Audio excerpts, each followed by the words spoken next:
जय हिंद दोस्तों, मैं हूं आपका बहादुर सर और आप लोग देखना शुरू कर चुके हैं फ्री एजुकेशन यूट्यूब चैनल। दोस्तों, आज के इस वीडियो में हम इतिहास के प्रमुख युद्धों को डिस्कस करने वाले हैं। अगर आप किसी भी एग्जाम की तैयारी कर रहे हो, इस टॉपिक से हर एग्जाम में क्वेश्चन भर भर के पूछे जाते हैं। तो दोस्तों, आज के इस वीडियो में हम प्राचीन भारत के दशराज युद्ध से लगाकर आधुनिक भारत के कारगिल युद्ध तक डिस्कस करेंगे। और दोस्तों, इस टॉपिक से जितने भी क्वेश्चन बनते हैं सभी क्वेश्चन को हम बिल्कुल डिटेल में और आसान भाषा में डिस्कस करेंगे, इसलिए वीडियो को बिना स्किप किए लास्ट तक जरूर देखें। तो आइए दोस्तों, बिना किसी देरी के शुरुआत कर लेते हैं नंबर फर्स्ट क्वेश्चन से। नंबर फर्स्ट क्वेश्चन है, ऋग्वेद में वर्णित 10 राजाओं का युद्ध किस नदी के तट पर लड़ा गया था? तो दोस्तों, जो 10 राजाओं का युद्ध है इसको दशराज युद्ध भी कहा जाता है और ये युद्ध परुष्णी यानी कि रावी नदी के तट पर लड़ा गया था। परुष्णी रावी नदी का प्राचीन नाम है। ठीक है, डिटेल से हम क्वेश्चन को समझ लेते हैं। तो 10 राजाओं का युद्ध या फिर इसको दशराज युद्ध कहा जाता है। इसका उल्लेख ऋग्वेद में मिलता है और ऋग्वेद के 7वें मंडल में इसका उल्लेख मिलता है। किस किस के बीच में ये युद्ध हुआ था?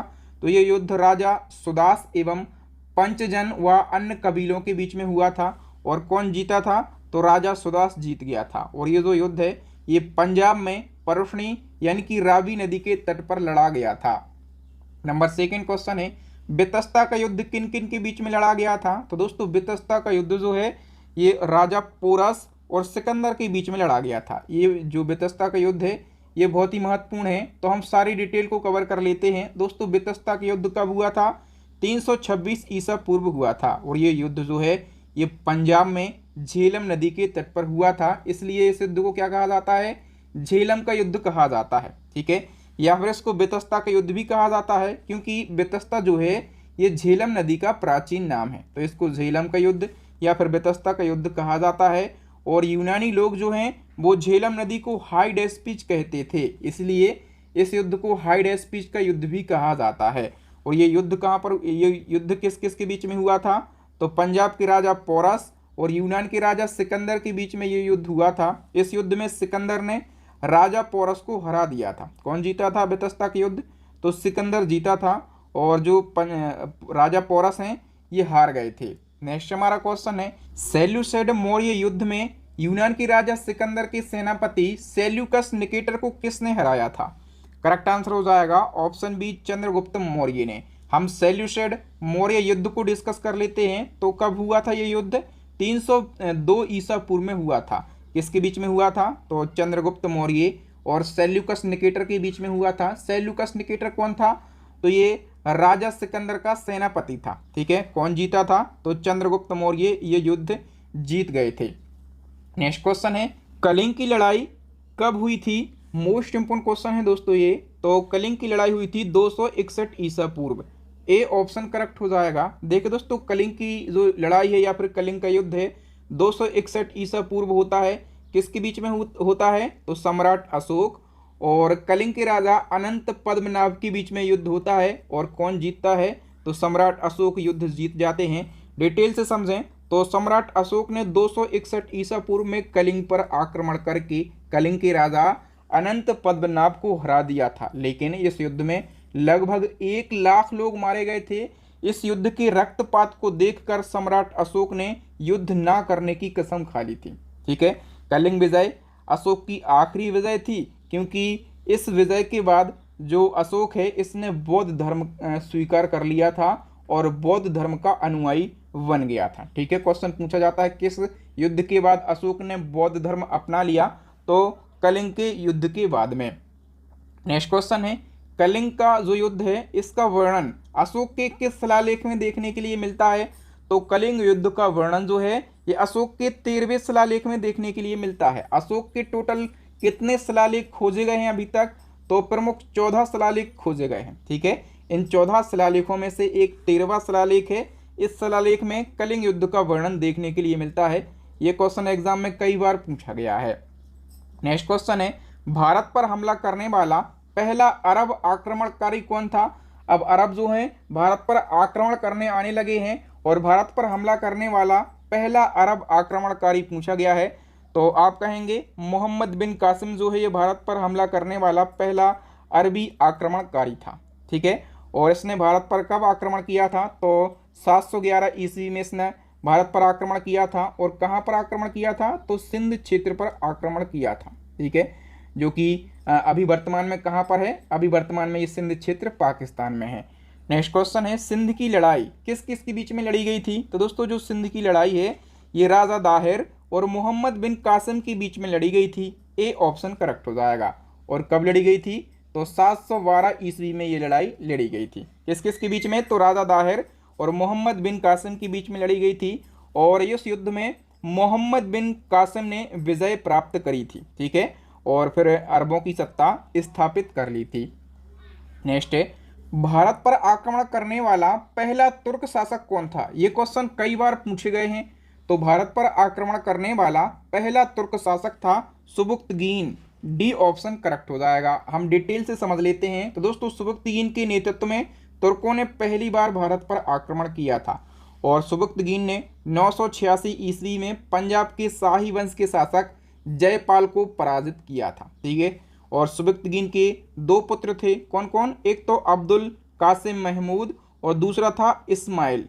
ठीक है, तो सुबुक्तगीन की मृत्यु के बाद में दोनों पुत्रों में क्या होता है? उत्तराधिकार का युद्ध होता है, जिसमें अब्दुल कासिम महमूद विजय होता है। ठीक है, और बाद में अब्दुल कासिम महमूद 998 ईस्वी में महमूद गजनवी के नाम से शासक बनता है। और महमूद गजनवी, यहाँ से कई सारे क्वेश्चन आपके एग्जाम में पूछे जाते हैं, तो हम एक एक करके देख लेते हैं। देखिए, सबसे पहले पूछा जाएगा एग्जाम में, महमूद गजनवी ने भारत पर कितनी बार आक्रमण किया? तो जो गजनवी है, ठीक है, ये बहुत ही क्रूर शासक था। इसने भारत को 17 बार लूटा। यहाँ पर भारत पर कितनी बार आक्रमण किया? तो 17 बार आक्रमण किया। सी ऑप्शन हमारा करेक्ट आंसर हो जाएगा। ठीक है, कब से कब तक? तो 1000 ईस्वी से लगाकर 1027 ईस्वी तक टोटल महमूद गजनवी ने 17 बार आक्रमण किया। इसी क्रम में नेक्स्ट क्वेश्चन है, महमूद गजनवी के आक्रमण का सामना करने वाला पहला भारतीय शासक कौन था? तो गजनवी के आक्रमण का सामना करने वाला पहला भारतीय शासक था राजा जयपाल। ये क्वेश्चन पूछा जाता है एग्जाम में। वी ऑप्शन सही हो जाएगा। देखिए, गजनवी ने टोटल भारत पर 17 बार आक्रमण किया है। ठीक है, पहला आक्रमण किया था 1001 में, दूसरा आक्रमण किया था 1002 में, और दूसरे आक्रमण में महमूद गजनवी का सामना होता है राजा जयपाल से। ठीक है, और राजा जयपाल इस युद्ध में हार जाते हैं। ठीक है, और राजा जयपाल इस युद्ध में हार जाते हैं, पराजित हो जाते हैं, और पराजय के अपमान को राजा जयपाल सहन नहीं कर पाते हैं और आग में जलकर आत्मदाह कर लेते हैं राजा जयपाल। नेक्स्ट क्वेश्चन है हमारा, महमूद गजनवी का भारत पर सबसे बड़ा आक्रमण कौन सा था? टोटल 17 बार आक्रमण किया है। सबसे बड़ा आक्रमण पूछा जाता है कि सबसे बड़ा आक्रमण कौन था? तो जो 16वें नंबर का आक्रमण था, ये सबसे बड़ा आक्रमण था। ठीक है, डिटेल से समझ लेते हैं। तो महमूद गजनवी ने 1025 में अपना 16वां आक्रमण किया। ठीक है, और अपने 16वें आक्रमण में सोमनाथ मंदिर को लूटा था। और सोमनाथ मंदिर को लूटकर ये जा रहा था, इसी क्रम में कुछ जाटों ने गजनवी पर हमला कर दिया और कुछ संपत्ति गजनवी से वापस लूट ली। ठीक है, गजनवी ने अपना अंतिम आक्रमण किया 1027 में। ठीक है, किसके खिलाफ? तो इन्हीं जाटों के खिलाफ इसने अपना आखिरी युद्ध किया और 17वें नंबर का युद्ध किया जाटों के विरुद्ध। और फिर क्या हुआ? तो 1030 ईस्वी में गजनवी की मौत हो गई। ठीक है, गजनवी के साथ भारत आए प्रमुख इतिहासकार। ये क्वेश्चन पूछा जाता है कि गजनवी के साथ कौन कौन से इतिहासकार भारत आए थे? तो अल बरूनी का नाम आपको जरूर याद रखना है। फिरदौसी भी आया था और उत्बी आया था। ये 3 इतिहासकार गजनवी के साथ भारत आए थे। नेक्स्ट क्वेश्चन है, तराइन का प्रथम युद्ध किस किस के मध्य हुआ था? मोस्ट इंपोर्टेंट क्वेश्चन है। तो तराइन का पहला युद्ध हुआ था मोहम्मद गौरी और पृथ्वीराज चौहान के बीच में। ए ऑप्शन करेक्ट हो जाएगा। देखिए दोस्तों, तराइन के कितने युद्ध हुए हैं? 2 युद्ध हुए हैं। तराइन का प्रथम युद्ध जो कि 1191 में हुआ था, और तराइन का द्वितीय युद्ध जो कि 1192 में हुआ था। और दोनों युद्ध मोहम्मद गौरी और पृथ्वीराज चौहान के बीच में हुए हैं। पहला युद्ध पृथ्वीराज चौहान जीत गए थे, और ये कंडीशन बनी थी कि जो मोहम्मद गौरी है जमीन पर पड़ा हुआ था और पृथ्वीराज चौहान के हाथ में तलवार थी। यदि वो चाहते तो इसका जो सिर है वो धड़ से अलग कर सकते थे, लेकिन पृथ्वीराज चौहान निहत्थों पर हथियार नहीं उठाते, इसलिए मोहम्मद गौरी को छोड़ दिया था। ठीक है, लेकिन 1 साल बाद ये फिर आया मोहम्मद गौरी 1192 में, और इस युद्ध में गौरी ने पृथ्वीराज चौहान को हरा दिया। और जो तराइन का दूसरा युद्ध हुआ था, ठीक है, इसमें गौरी की हेल्प किसने करी थी? तो जयचंद ने मोहम्मद गौरी की हेल्प करी थी, ठीक है। तो इसी क्रम में 1192 के 2 साल बाद 1194 में एक और युद्ध होता है। कौन सा? चंदावर का युद्ध। कब होता है? 1194 में होता है चंदावर का युद्ध, ठीक है। और हम बात करें कि ये जो चंदावर का युद्ध है ये किस किस के बीच में होता है, तो ये युद्ध होता है मोहम्मद गौरी और राजा जयचंद के बीच में, ठीक है। राजा जयचंद ने गौरी की मदद करी थी, लेकिन गौरी बख्शने वाला नहीं है। उसने कहा कि जब तुम अपनों के सगे नहीं हो सके तो मेरे कैसे होगी, ठीक है। तो मोहम्मद गौरी और जयचंद के बीच में ये युद्ध हुआ था और इस युद्ध में मोहम्मद गौरी की जीत हो गई थी। दोस्तों इसी प्रकार से यदि आप बिल्कुल डिटेल में करंट अफेयर्स को पढ़ना चाहते हैं, स्टैटिक जीके को पढ़ना चाहते हैं या फिर साइंस को पढ़ना चाहते हैं, तो हमारी 3 ई बुक लॉन्च हो गई हैं और तीनों ई बुक में बेस्ट क्वालिटी का कंटेंट दिया गया है। तो इन तीनों ई बुक को आप परचेस कर सकते हैं। तीनों ई बुक का लिंक मिल जाएगा वीडियो के डिस्क्रिप्शन में। तो आइए हम नेक्स्ट 1 की बात कर लेते हैं। अब देखिए बाबर आ चुका है भारत में, ठीक है। कब आया? 1526 में आया। और बाबर के द्वारा लड़े गए प्रमुख युद्धों को सबसे पहले हम क्रम से याद कर लेंगे, फिर डिटेल में पढ़ेंगे। तो देखिए बाबर के द्वारा पानीपत का प्रथम युद्ध लड़ा गया 1526 में। किस किस के बीच में? तो बाबर और इब्राहिम लोदी के बीच में। और बाबर के ये जो युद्ध हैं, चारों युद्ध कौन जीता? बाबर जीता, ठीक है। फिर खानवा का युद्ध लड़ा गया 1527 में।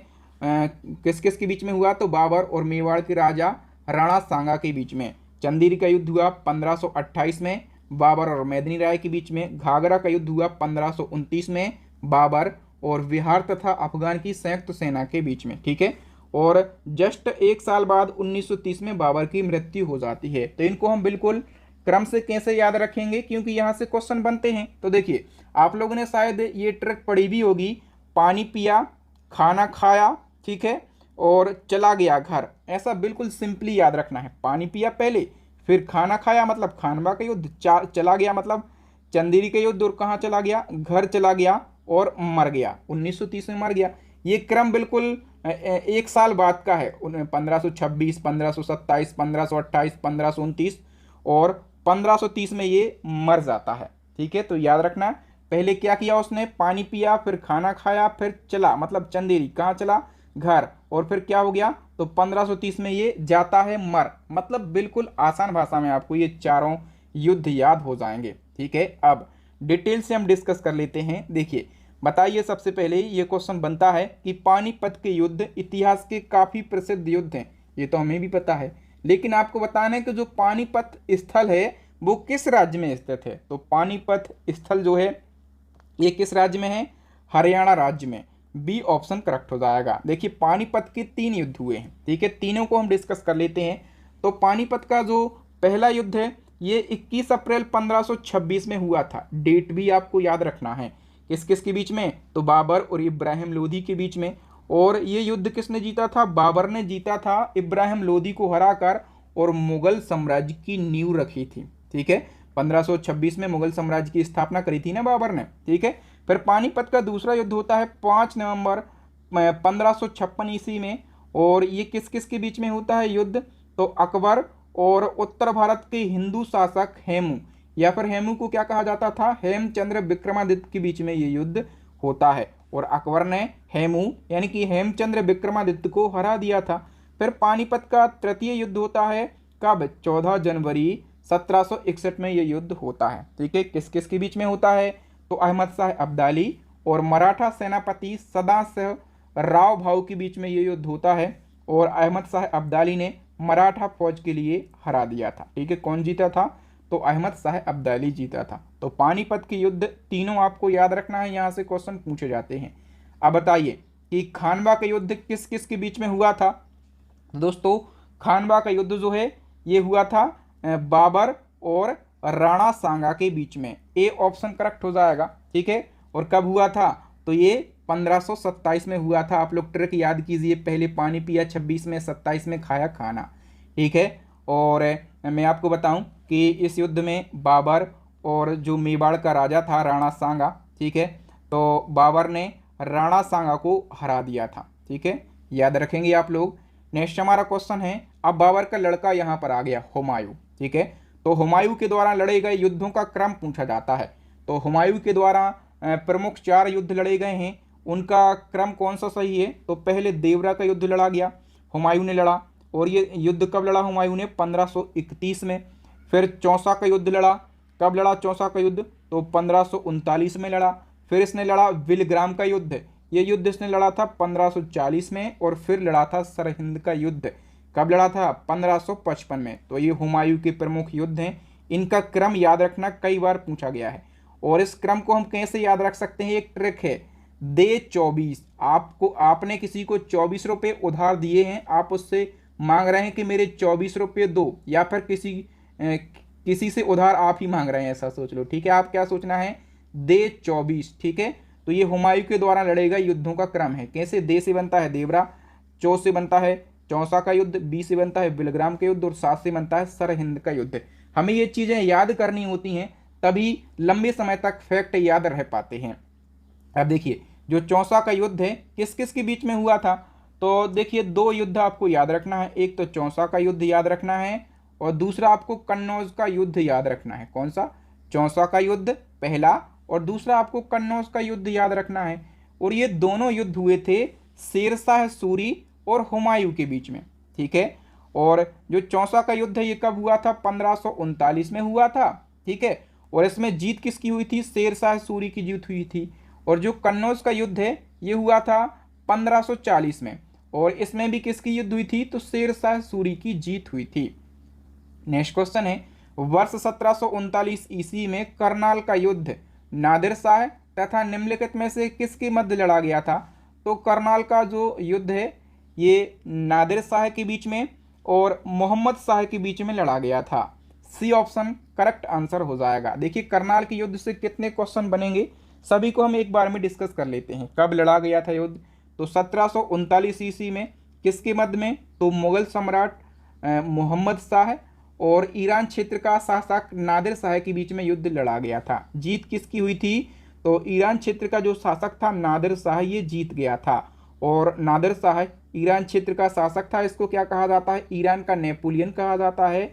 और मोहम्मद शाह जो ये मुगल शासक था, ठीक है, इसको रंगीला के उपनाम से जाना जाता है। अब 2 फैक्ट यहाँ से याद रखना है। एक याद रखना है कि नादिर शाह शाहजहां के द्वारा बनवाया गया तख्ते ताउस, और तख्ते ताउस को मयूर सिंहासन भी कहा जाता है। तो मयूर सिंहासन के नाम से जाना जाता था तख्ते ताउस। और साथ में कोहिनूर हीरा लूट कर ले गया था नादिर शाह, ठीक है। दूसरा फैक्ट याद रखना है कि मयूर सिंहासन पर बैठने वाला पहला मुगल शासक कौन था? तो शाहजहां था, क्योंकि शाहजहां ने ही इसको बनवाया था। और अंतिम मुगल शासक कौन था? तो मोहम्मद शाह था, ठीक है। ये 2 क्वेश्चन एग्जाम में हमेशा पूछे जाते हैं, और मैंने कोशिश करी है कि जितने भी इंपॉर्टेंट क्वेश्चन हैं, ठीक है, जितने भी इंपॉर्टेंट फैक्ट हैं, यदि वो किसी क्वेश्चन से रिलेट कर रहे हैं तो उनको वहीं पर ही मैं समझा देता हूं, ताकि आपको क्वेश्चन बहुत ही अच्छे से याद हो जाते हैं। नेक्स्ट क्वेश्चन है, हल्दी घाटी का युद्ध 18 जून 1576 को मेवाड़ के शासक महाराणा प्रताप एवं अकबर के बीच हुआ था। इस युद्ध के दौरान अकबर का सेनापति कौन था? तो हल्दी घाटी के युद्ध के बारे में याद रखना, डेट यहीं पर लिखिए, कब हुआ था? 18 जून 1576 को। किस किस के बीच में? तो मेवाड़ के शासक महाराणा प्रताप और अकबर के बीच में ये युद्ध हुआ था। और अकबर की तरफ से अकबर की सेना का नेतृत्व जो है इसका सेनापति मान सिंह कर रहा था, ठीक है। सी ऑप्शन करेक्ट हो जाएगा। ये जो युद्ध है ये निर्णायक युद्ध था, मतलब ये कहना कठिन है कि जीत किसकी होती है, लेकिन इतिहास में लिख गया कि अकबर की जीत होती है, महाराणा प्रताप हार जाते हैं। तो हमें 1 नंबर के लिए तो अकबर पर क्लिक कर देना है, लेकिन महाराणा प्रताप कभी हारे नहीं थे, बहुत ही सख्ती के साथ में युद्ध लड़े थे, ठीक है। लेकिन पूछा जाए किसकी जीत हुई, तो अकबर की जीत पर आपको क्लिक कर देना है। बताइए, प्लासी के युद्ध में अंग्रेजी सेना का नेतृत्व किसने किया? तो प्लासी के युद्ध में अंग्रेजी सेना का नेतृत्व किया था रॉबर्ट क्लाइव ने। बी ऑप्शन करेक्ट हो जाएगा। देखिए, प्लासी का युद्ध जो है ये कब हुआ था? 23 जून 1757 को हुआ था। किस किस के बीच में? तो अंग्रेजों के बीच में तथा बंगाल के नवाब सिराजुद्दौला के बीच में प्लासी का युद्ध हुआ था। और इस युद्ध में बंगाल का नवाब सिराजुद्दौला इसकी हार हो गई थी। और अंग्रेजी सेना की तरफ से कौन लड़ रहा था? तो अंग्रेजी सेना का नेतृत्व कर रहा था रॉबर्ट क्लाइव, ठीक है। याद रखना दोस्तों, प्लासी का जो प्रसिद्ध युद्ध है किस नदी के तट पर लड़ा गया? प्लासी का युद्ध बहुत ही महत्वपूर्ण है, यहाँ से कई क्वेश्चन पूछे जाते हैं। तो प्लासी का युद्ध लड़ा गया था भागीरथी की नदी के तट पर। वी ऑप्शन करेक्ट हो जाएगा। नेक्स्ट क्वेश्चन है, प्लासी के युद्ध के बाद बंगाल का नवाब किसे बनाया जाता है? तो प्लासी के युद्ध के बाद बंगाल का नवाब बनाया जाता है मीर जाफर के लिए। और क्वेश्चन है इसी क्रम में कि प्लासी की लड़ाई का स्थान प्लासी वर्तमान में किस राज्य में स्थित है? तो प्लासी जो है ये स्थित है पश्चिम बंगाल में। ए ऑप्शन करेक्ट हो जाएगा। चूंकि प्लासी की लड़ाई बहुत ही ज़्यादा महत्वपूर्ण है, इसलिए कंप्लीट डिटेल को हम डिस्कस कर लेते हैं। देखिए, जो सिराजुद्दौला है, ठीक है, ये 1756 ईस्वी में बंगाल का नवाब बनता है। और जो सिराजुद्दौला ये सत्ता में आता है, इसके सत्ता में आने से बहुत सारे लोगों में जलन पैदा होती है, मिर्ची लग जाती है। जो नवाब सिराजुद्दौला है, इसके प्रमुख अधिकारी ही उससे असंतुष्ट थे। इसका लाभ उठाया रॉबर्ट क्लाइव ने, ठीक है। रॉबर्ट क्लाइव ने सिराजुद्दौला के विरुद्ध एक षड्यंत्र रचा था और इस षड्यंत्र में नवाब सिराजुद्दौला के मुख्य सेनापति मीर जाफर को शामिल किया, ठीक है। मीर जाफर को इसने ऑफर दिया था कि हम आपके नवाब को हराएंगे तो आपको क्या दे देंगे? बंगाल की सत्ता दे देंगे, बंगाल का नवाब बना देंगे। और बनाया भी था, ठीक है। दीवान राय दुर्लभ को साथ लिया, सैनिक अधिकारी थे यार लतीफ़, इनको भी साथ लिया। और एक बंगाल के व्यापारी थे, ठीक है, ये धन से मदद कर रहे थे, आर्थिक मदद कर रहे थे, जगत सेठ, इनको साथ में लिया, ठीक है। और फिर हुआ प्लासी का युद्ध 23 जून 1757 ईस्वी में, ठीक है।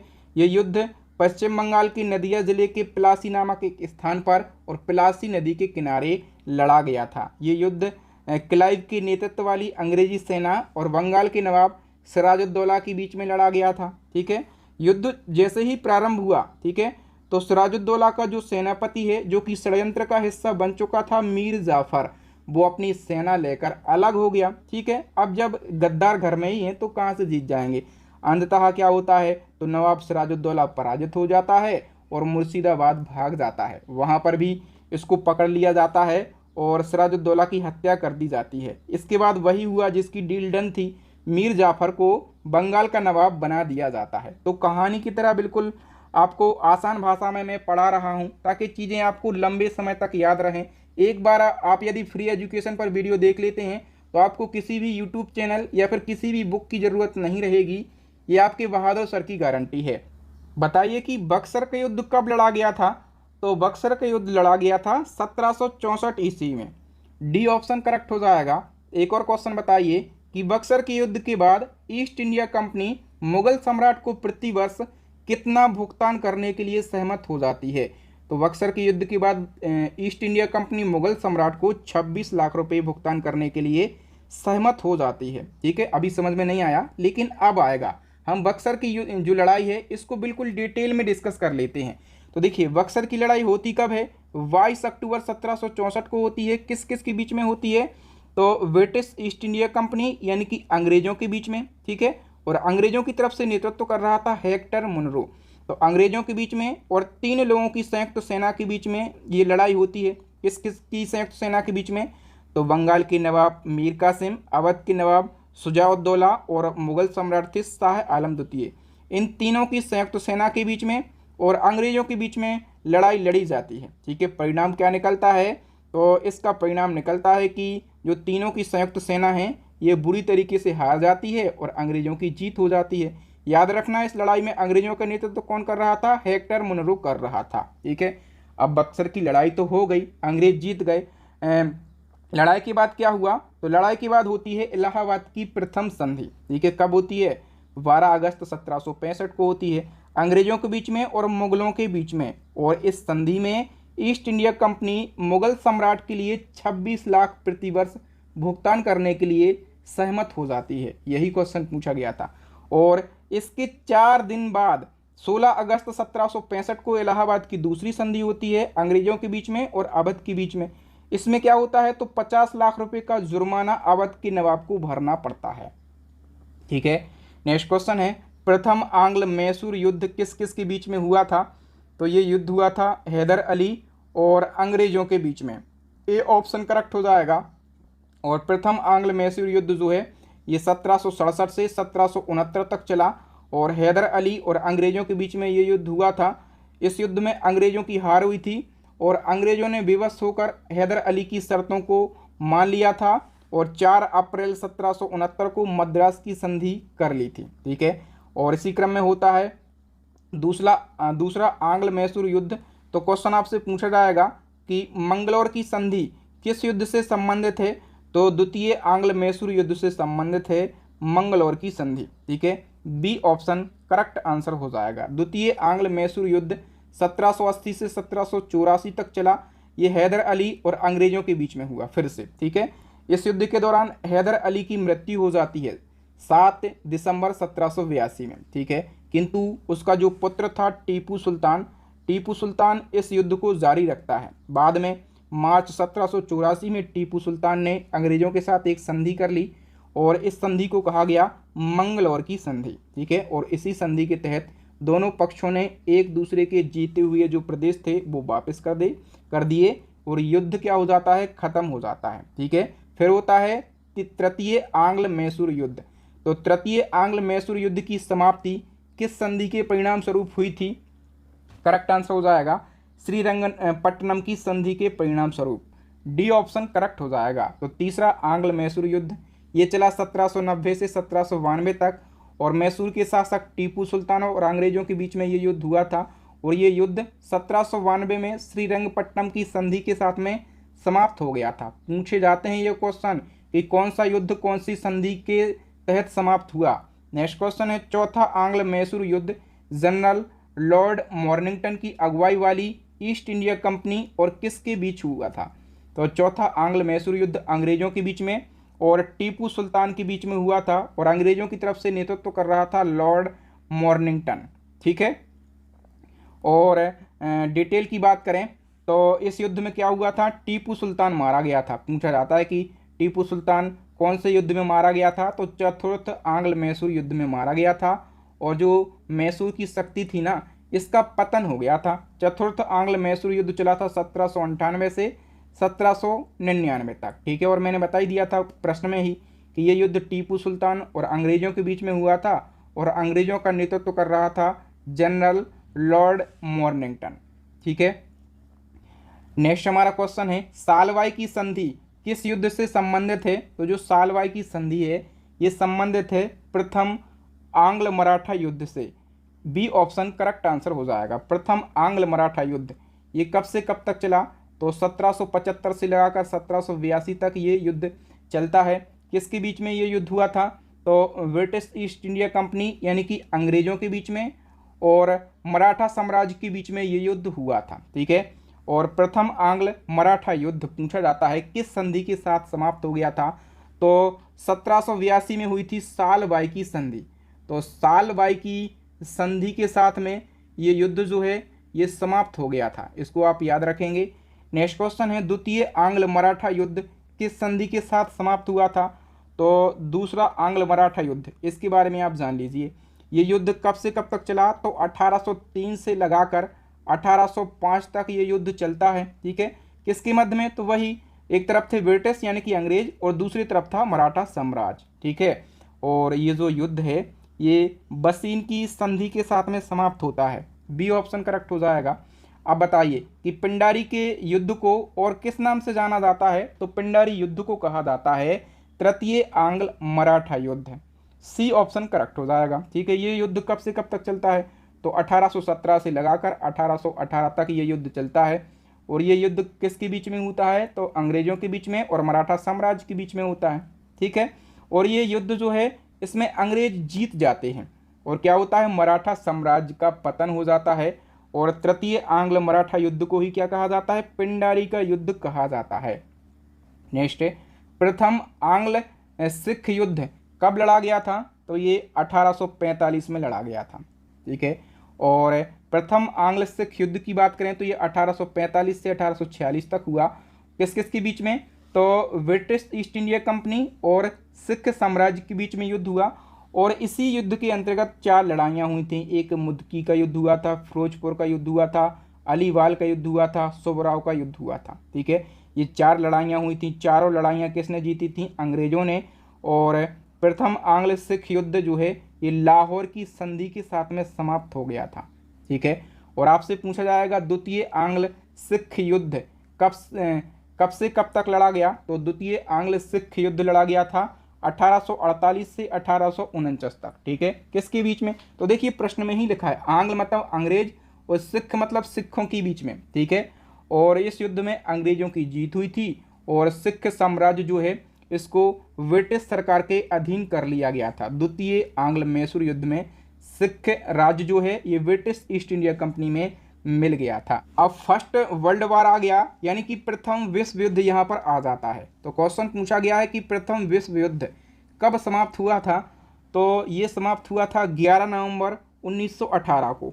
सी ऑप्शन करेक्ट आंसर हो जाएगा। हम डिटेल से समझ लेते हैं। तो जो फर्स्ट वर्ल्ड वार है ये 28 जुलाई 1914 को शुरू हुआ। ठीक है, कब शुरू हुआ? 28 जुलाई 1914 को और ख़त्म हुआ 11 नवंबर 1918 तक। ठीक है, और ये जो युद्ध है ये मित्र राष्ट्र और ध्रुवी राष्ट्रों के मध्य में लड़ा गया। और मित्र राष्ट्रों की बात करें तो इसमें इंग्लैंड, जापान, अमेरिका, रूस, फ्रांस आदि शामिल थे। और ध्रुवी राष्ट्रों में जर्मनी, ऑस्ट्रिया, हंगरी, इटली आदि शामिल थे। पूछा जाता है कि कौन सा देश मित्र राष्ट्र में शामिल था, कौन सा देश ध्रुवी राष्ट्र में शामिल था। और प्रथम विश्व युद्ध का तात्कालीन कारण तो हमेशा पूछा जाता है। तो तात्कालीन कारण क्या था? जून 1914 में ऑस्ट्रिया के राजकुमार फर्डिनेंड की हत्या इसका तात्कालीन कारण था। अब इसी क्रम में हम बात कर लेते हैं सेकेंड वर्ल्ड वार यानी कि द्वितीय विश्व युद्ध की। तो बताइए कि द्वितीय विश्व युद्ध कितने वर्षों तक चला था? तो ये 6 वर्षों तक चला था। ठीक है, जो द्वितीय विश्व युद्ध है ये शुरू हुआ 1939 में। ठीक है, और 1945 तक टोटल ये 6 सालों तक चला था। ठीक है, और द्वितीय विश्व युद्ध का तात्कालीन कारण क्या था?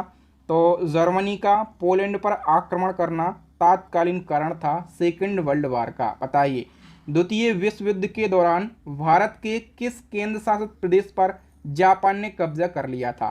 तो भारत के अंडमान व निकोबार द्वीप समूह पर जापान ने कब्जा कर लिया था। ठीक है, और कब कब्जा कर लिया था जापान ने? 1942 में कब्जा कर लिया था। ठीक है, और अंडमान निकोबार द्वीप के जो लोग थे उन पर जापान अत्याचार करता था।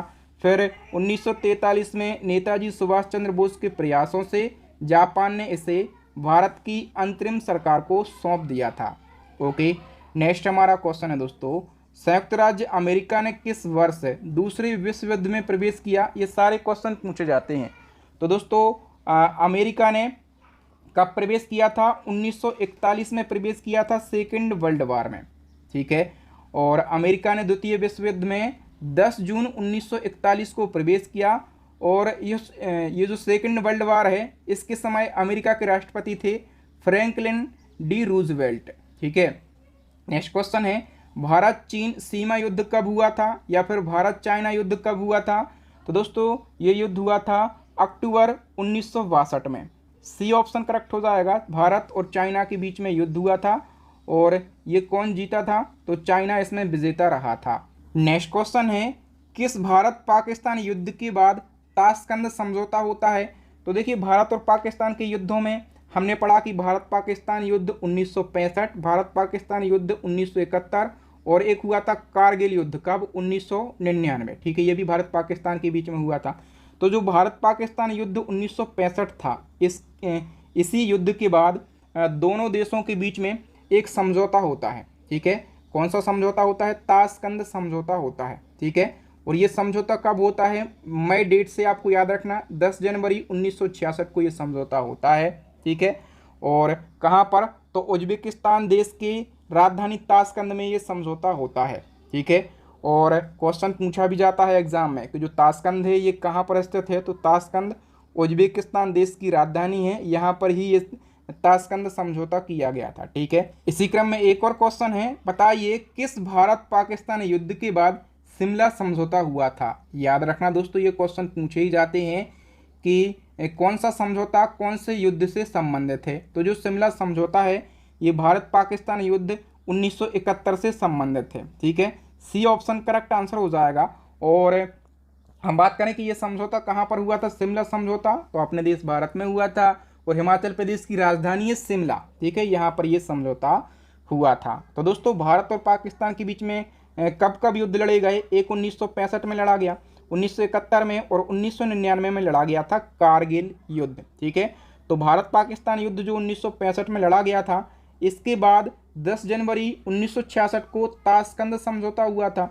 और भारत पाकिस्तान युद्ध जो 1971 में लड़ा गया था, इसके बाद क्या हुआ था, 3 जुलाई 1972 में शिमला समझौता हुआ था। ठीक है, तो कौन सा समझौता कौन से युद्ध से संबंधित है, इसको आप ज़रूर याद रखेंगे।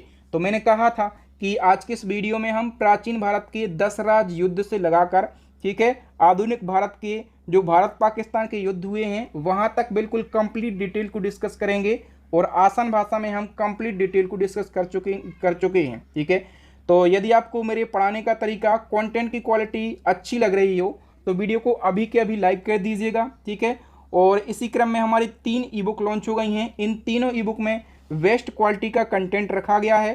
करंट अफेयर्स की ई बुक लॉन्च हो गई है, स्टैटिक जीके की ई बुक लॉन्च हो गई है और साइंस की ई बुक लॉन्च हो गई है। इन तीनों ई बुक्स को आप परचेस करके अपनी स्टडी को और भी ज़्यादा स्ट्रॉन्ग बना सकते हैं। ठीक है, तो एक क्वेश्चन है, इसका आंसर आपको कमेंट सेक्शन में कमेंट करके बताना है। बताइए कि जो कलिंग का युद्ध है इसका वर्णन अशोक के किस शिलालेख में किया गया है। आप कमेंट जरूर लगाइएगा, मैं सारे कमेंट रीड करता हूँ, रिप्लाई भी देता हूँ और इससे मुझे पता चलता है कि जो मेरे स्टूडेंट हैं वो कितने अच्छे से वीडियो को देखते हैं, तो हमें मोटिवेशन मिलता है। और पॉजिटिव कमेंट आप ज़रूर किया करें कि आपको वीडियो कैसा लगता है। ठीक है, और यदि आपको वीडियो अच्छा लगा हो ना तो वीडियो को लाइक कीजिए और ज़्यादा से ज़्यादा लोगों तक इस वीडियो को शेयर भी कीजिए। ठीक है, और इसी प्रकार से हम ट्रेंडिंग जो टॉपिक हैं उन पर वीडियो बनाते रहते हैं, जैसे कि अभी हिस्ट्री पर हम वीडियो बना रहे हैं। ठीक है, तो आप प्लेलिस्ट को विजिट कर लीजिए। प्लेलिस्ट का लिंक कहाँ पर मिलेगा, नीचे डिस्क्रिप्शन में या फिर ऊपर आई बटन में, या फिर अभी आपको स्क्रीन के ऊपर 3 वेरी यूजफुल वीडियो दिख रहे होंगे, इन वीडियोस को भी देख लीजिएगा। थैंक यू दोस्तों, मिलेंगे नेक्स्ट वीडियो में, तब तक के लिए जय हिंद, जय भारत, वंदे मातरम।